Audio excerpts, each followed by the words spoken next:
साईं प्रोफेसर ग़ुलाम हुसैन कटपर साहब असां नाले वारे मज़ामती शाइर साईं ज़ख़्मी चांडे जी 17वीं सालियानी यादि आर्ट्स काउंसिल पारां मल्हाए रहिया आहियूं। अवां ज़ख़्मी चांडे खे हिकु लेखक जी हैसियत में कीअं ॾिठो? साईं ज़ख़्मी चांडे सां असांजी तमामु घणी अॻु खां वाक़िफ़त आहे। मूंखे यादि थो पए त असांजे ॻोठ जे भरिसां पंजूदेरे में कंहिं दौर में डॉक्टर दुर्मन पठान जी शायदि हिन में सिदारत में को प्रोग्राम थियो जेको ज़ख़्मी चांडे ते हुयो। ज़ख़्मी चांडे असांजे नवंदरे जे पसगद आहे हुनजो ॻोठ हो ऐं बराड़ी जो माण्हू।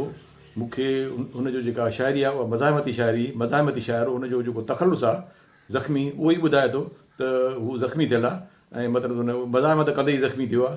हू मूंखे ईअं लॻंदो आहे त जॾहिं हुनखे क़तलु कयो वियो त हुनखे लाड़काने में क़तलु कयो ऐं मूंखे ईअं महसूसु थींदो आहे त ॼण हिन जे कढ को ॼण म्याणी जे जंग जो को सिपाही हुजे जेको पंहिंजे लश्कर जे जेको आहे छेड़ोखीड़ थियण खां जीअं अंग्रेज़ को फ़ौजी जेको आहे चार्ल्स नेपियर जो पैरोकार को हिन जे कढ हो जंहिं हिनखे हिते क़तलु कयो ऐं शहीद कयो।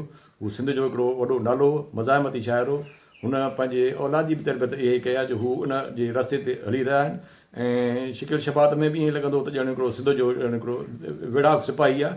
हुन पंहिंजी ज़िंदगी सॼी जेको आहे मज़ाहिमती शाइरी में गुज़ारी। हू इक़्तिदारी जेका टोले में न हो, हू इक़्तिदार परस्त शाइरी बि न कंदो हो। हू जेके अदब जा अॼोके दौर जे मरूज़ी हालतुनि मुताबिक़ जेके गुर आहिनि शाइरीअ जा उन्हनि मुताबिक़ जेको आहे शाइरी कंदो हो।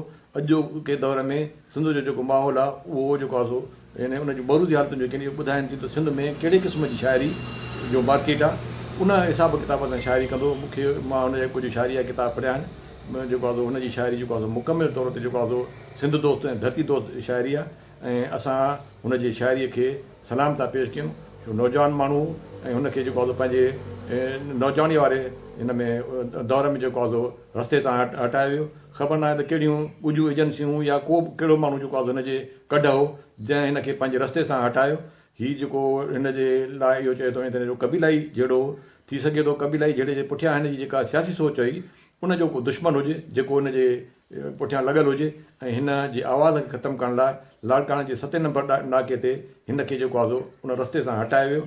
असां हिन जे शाइरीअ मां पूरी ज़िंदगी जेको आहे इंस्पायरेशन वठंदासीं पिया ऐं हिन जी शाइरीअ खे असां ज़िंदह था सम्झूं। हूअं बि शाइर माण्हू या जेको राइटर आहे उहो पंहिंजे किताब में ज़िंदह हूंदो आहे। हीउ ज़ख़्मी चांडियो जेको अॼु ॾींहं ताईं पंहिंजे शाइरीअ में पंहिंजे किताबनि में पंहिंजी मज़ाहिमती शाइरीअ में अदब में जेको आहे ज़िंदह ऐं असां उनखे जेको आहे सलाम पेश था कयूं।